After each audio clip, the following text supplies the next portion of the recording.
যেহেতু জুরি ভোট করতেছে,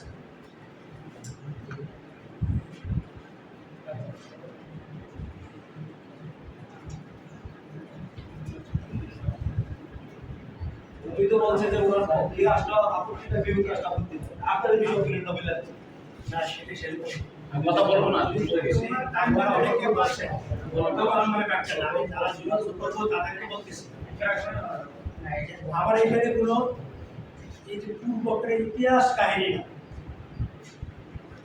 তারপর আমরা যেহেতু বশার খান সাহেব ওই আপনার ২.৫ বছর একটা কথা বলছে না, আমার চেয়ে বেশি করে কেউ ওনার সাথে চলেন নাই।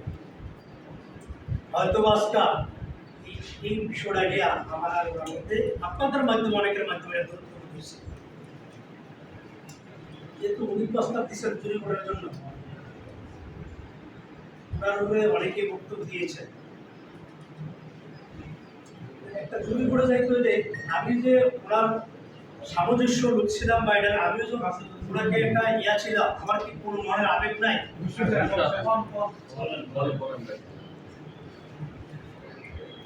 আপনারা বললে আমি বলবো, যেহেতু আমার অনেকে থামাই দিচ্ছেন। মনে করছিলাম যে বাসা হিসেবে দিতে হলে তো আমারও তো আবেগ শোনা লাগে না। আপনারা বললে বলবো, আর বলে বলার দরকার নাই।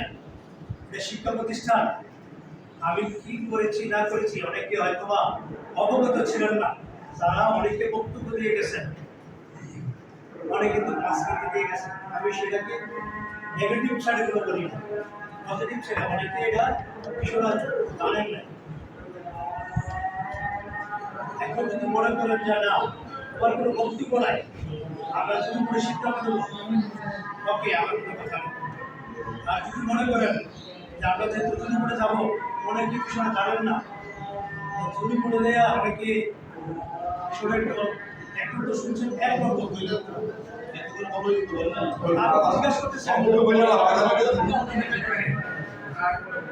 আবেগ শুনবো না, কিন্তু সংক্ষেপে একটা কথা বলতে চাই যে এখানে আগের থেকে আসতেন সভাপতি প্রাপ্ত হয়েছেন। আমি একটা কথা বলছি,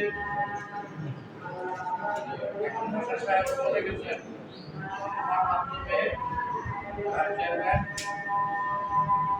আমি আর আমরা করবো না। এই কথাটা কিন্তু আমি এইখানে আমার হাউসে উপস্থাপনই করেছি, একমাত্র গ্রহণ রেখেছি। একমাত্র মাসুম ছাড়া মামলাটা হতো না, এই কারণে ইনডোর আউটডোর মাসুমদের যে মামলাটা সেহেতু সেখানে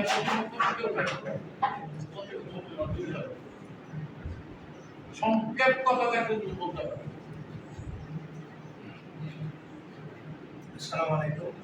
আজকে ঐতিহ্যবাহী যাত্রা বিশ্ববিদ্যালয়ের অ্যাডপ কমিটির আলোচনা সভার সম্মানিত সভাপতি, আজকে যিনি এখানে উপস্থিত হয়েছেন আমাদের সকলেরই নক্ষত্র, এই গ্রামের নক্ষত্র পটুয়াখালী বিশ্ববিদ্যালয়ের আবুল বাশার সাহেব সহ গ্রামের গোবিন্দপুর যাত্রাবাসী কমলা সাধকপুর নবাবাসী, আমি শুধু একটা বিষয়ে অবগত করবো।